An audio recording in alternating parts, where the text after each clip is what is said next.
Selamat petang, salam sejahtera. Terima kasih karena bersama dengan saya di Nazilin Unity Channel. Petang ini kita nak ulas tentang isu lompat parti. Aku nak ucapkan tahniah kepada Anwar atas fakta yang luar biasa ini, atas pendapat dan juga lontaran ide yang luar biasa yang aku sendiri sangat-sangat setuju. Dalam banyak hal, aku memilih untuk bersetuju dengan Anwar pada kali ini apabila beliau mengatakan mengapa SPRM tidak siasat sogokan lompat parti. Sebelum kita teruskan isu dan ulasan pada petang ini, sila tinggalkan dulu komen kamu berkaitan dengan sikap ahli parlemen yang lompat parti. Ada beberapa pilihan yang mungkin Anda boleh jawab. Mengapa berlaku lompat parti? Ada netizen mengatakan mereka lompat parti karena ditawarkan jawatan baru daripada parti yang baru.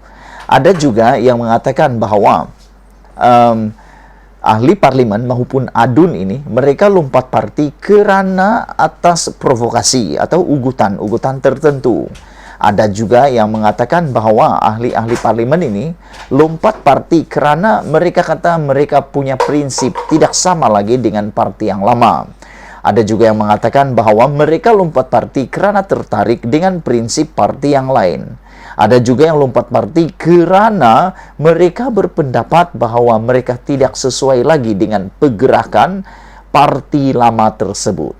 Secara pribadi, aku fikir semua yang dinyatakan oleh netizen ini, semua pendapat mengapa ahli parlimen dan adun, ahli Dewan Undangan Negeri, lompat parti, semua yang disebutkan daripada pertama sehingga keempat tadi itu, semuanya pernah berlaku. Walaupun tidak secara jelas ataupun secara terang-terangan, tetapi ada beberapa yang boleh dikaitkan, antaranya provokasi, ada juga kerana tidak bersehaluan lagi dengan prinsip parti dan prinsip pribadi, ada juga kerana mungkin lebih tawarannya lebih baik di parti yang lain itu, mungkin dia boleh dapat jawatan yang lebih baik atau sebagainya. Mungkin itu sebab mereka lompat parti. Namun yang lebih penting lagi adalah desakan Anwar yang aku sendiri secara pribadi setuju dengan desakan ini apabila Anwar mengatakan mengapa SPRM tidak siasat sogokan lompat parti. Apa pendapat kamu semua? Adakah Anda juga bersetuju dengan pendapat Anwar ini bahwa mengapa SPRM tidak membuat siasatan terhadap sogokan atau siasat sogokan lompat parti? Ada yang berlaku atau tidak? Inilah yang perlu disiasat oleh SPRM. Hari ini Ketua Pembangkang yaitu Anwar Ibrahim menegaskan rang Undang-Undang RUU Perlembagaan Pindaan Nomor 3 2022 memberi kesan kepada integriti ahli parlimen yang dianggap sebagai pengkhianat. Di Malaysia saja pada tahun 2020 daripada tahun 2018 sehingga 2022, 3 tahun setengah atau 4 tahun selepas PRU 14 telah mengalami lompat parti yang terbanyak dalam sejarah Malaysia. Apabila lebih daripada 10 hingga 20 orang ahli parlimen telah pun lompat parti.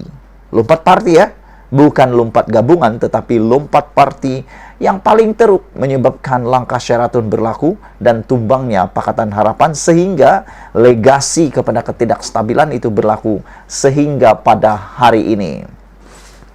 Ahli Parlimen Port Dickson itu yaitu Anwar Ibrahim dalam masa sama mempersoalkan mengapa Suruhanjaya Pencegahan Rasuah Malaysia SPRM tidak menyiasat ahli Dewan Rakyat yang bertukar parti. Aku fikir perlulah dikuatkuasakan juga setiap kali ada yang lompat parti. Aku setuju dengan pendapat Anwar Ibrahim ini, yaitu setiap kali berlaku lompat parti perlu disiasat sedalam-dalamnya. Kenapa ahli parlimen maupun ahli Dewan Undangan Negeri itu melakukan aktiviti tidak bermoral, tidak berintegriti ini, yaitu lompat parti tersebut. Budaya ini sepatutnya cepat-cepat kita halang daripada terus mengembang dan menjadi barah di dalam politik negara kita. Anwar Ibrahim juga berkata, larangan ahli parlimen melompat parti itu disokong, walaupun ia tidak memenuhi sepenuhnya tuntutan dikemukakan Pakatan Harapan PH. Perkara pembelotan ini bukan baru. Ahli parlimen daripada PAS sudah tahu. Sejak 1961, apabila kerajaan PAS Terengganu dijatuhkan, namun tidak menjadi pengajaran, kerana parti itu kemudian bersekongkol dan mengizinkan ia berlaku. Ini bukan soal belot, khianat dan lompat parti sahaja, kata Anwar. Soal yang harus diketahui oleh Perdana Menteri dan diperhatikan oleh badan seperti SPRM, kerana ia membabitkan rasuah, penipuan dan sogokan. Dan pindaan ini tidak menyelesaikannya, kata Anwar Ibrahim lagi. Yang ini aku setuju. Aku setuju kalau semua perkara yang tersembunyi, yang tidak dilihat secara langsung perlu disiasat sedalam-dalamnya, korek sehingga ke lubang cacing. Kita mahu guna pindaan ini untuk tanya SPRM, kenapa sogokan ini tidak disiasat, kata Anwar. Tegasnya ketika membahaskan RUU tersebut di Dewan Rakyat pada hari ini.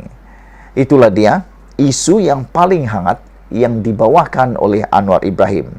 Mengapa SPRM tidak siasat sogokan lompat parti? Sebelum kita berpisah, aku harap kamu semua dapat tinggalkan komen kamu tentang isu pada kali ini. Isu kali ini paling hot, paling penting menentukan masa depan, credibility, integrity, moral ahli parlimen. Baru beberapa jam yang lepas, aku bercerita dengan seorang anak muda.